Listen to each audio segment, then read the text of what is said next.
Have you ever wondered what games you should keep or you should lose? Find out here at Purge Reviews. Easter Island is a game, an abstract game released by Twilight Creations, who I know best for zombies, with an exclamation point. Easter Island is this game of like placing these Easter Island statues on the board, and then you will release the sun on them.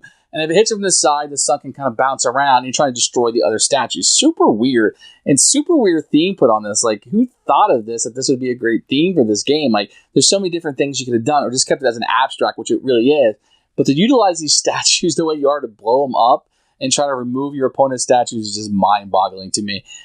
But I don't know what else you would put on the spaceships or something. I don't know. But it's just a weird theme that you would put on it. It works okay. If you like a little simple abstract, where you have a number of actions and you position these things, and when you want to flip the sun over and you like that sort of thing, maybe even play this with young children and you want to get them into abstracts, this is fine. This isn't a game that I like. It's not something that I'm into. It's fine. I mean, I play and go, it worked. It is what it is, but the theme doesn't pull me in.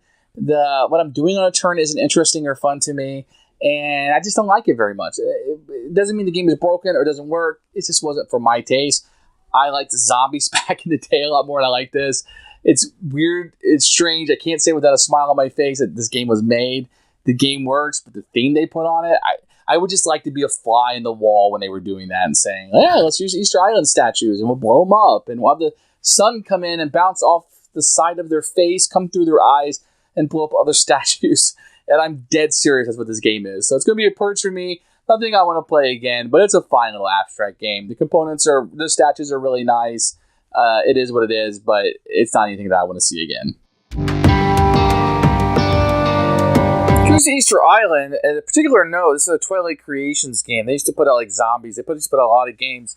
I don't know if they're in existence anymore. I don't think so, but they used to put out a lot of games, mostly zombie-type games. So it's kind of weird that they would put out an Easter Island game. You're going to get a board, which is really a grid. And you're going to have a little picture, like almost photorealistic picture here. But really, this is just a grid that you're playing on with an island in the background. You're going to get a black and white rulebook, which was something Twilight Creations was known for. There are some pictures because this thing is very visual when you're learning it. So there are some things there to learn. And you're going to get this down here, which I thought was just silly. This is old style kind of thing. But you're going to get these Easter islands in each of the colors. The statues that you're probably used to that are down there. Very cute. And you're going to get some sun tiles. And that's all the components. These are okay. These are super nice. These are just alright. Here's your rule book. You're going to have the objective kind of storyline, what the components are. They're a list of components, but not pictures with them. But there's so few, they kind of do the letters up here so you can quickly figure out what they are.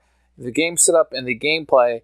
This is really what you're doing. This is the part that you want to understand is how the sun tokens work. A nice little example here with the picture and the end of the game. That's the rules. The rest of this is just illustrations and examples they put in of how things may work through the game and how the chain reaction can happen. So you get 3 or 4 of those and that'll be it. Black and white, but fine. You'll be able to read the rules maybe 10, 12, 15 minutes and you'll be good to go. To play the game, each player is going to take their statues and their tokens. And you want to look at the back of these suns. They'll have the color, so the black will go with the black and the gray will go with the gray. But when you flip them over, they're just going to be suns. So you take all the things of your color. You have the board. And then players will take turns placing 4 statues out on the board. You can place them wherever you like. You just have to go inside the little circles intersecting there. And you will put 4 of these out. The directions of how you turn them do matter, and I'll kind of explain that as the game goes. But for now, I'm just randomly putting these out, but they just need to go in a direction. So each of these guys will be in a direction. Then I'll kind of show you how to play, and now you're set up and ready to go. On your turn, you can take 2 actions out of a possible 5. So things you can do is you can place another statue on the board. Boom, that would be an action. You can put one of your sun tokens out on the board, and you would put it face down to signify that's there. You can rotate a statue either 90 degrees, or you can take a statue and move it 180 degrees in either direction. So you can just turn a statue any way that you want, either 90 or 180 degrees, and that's an action. You can move a statue in a straight line through as many intersections as you want, but you can't go past something that you have. So let's say this was here. I could move this guy all the way down here. Or if this guy was here, he would have to stop. Or if this guy was here, he couldn't go up that way because he's there. So basically, until you're blocked in, then you could not move anymore. So then last action you can take is you can flip one of these sun tiles over. If it's from behind, it will destroy the statue. It comes out of the game forever. If it comes from the front of it, it will also be destroyed and come out of the game. If it comes from the side and it hits it on either side, the sun will bounce off of it and go straight. So it will come out the sides of him and come out his eyes. In this case, it would come out here, come out his side, and bounce off, and this would do no good. If it was placed like this, it would destroy it because it's set on. If it was placed over here, it would come over here and destroy this guy. It would, let's say that guy wasn't there, it would come in here, it would destroy him.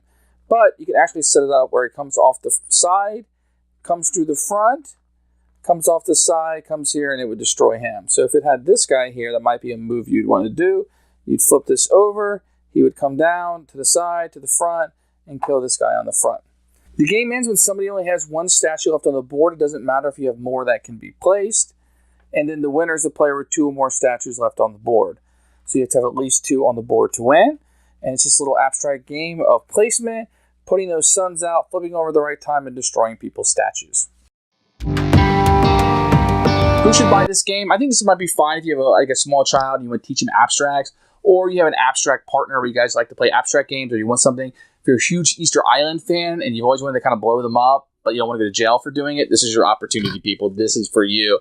And if you're saying, yeah, that's me, I've always wanted to do that, boy, do I have the game for you. And this is it. And I think that you like it. For everybody else, I don't know. There's better abstracts.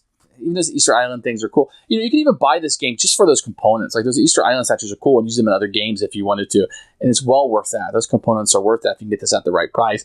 Otherwise, I don't know. This is kind of a skip for me. It'll be absolute Purge.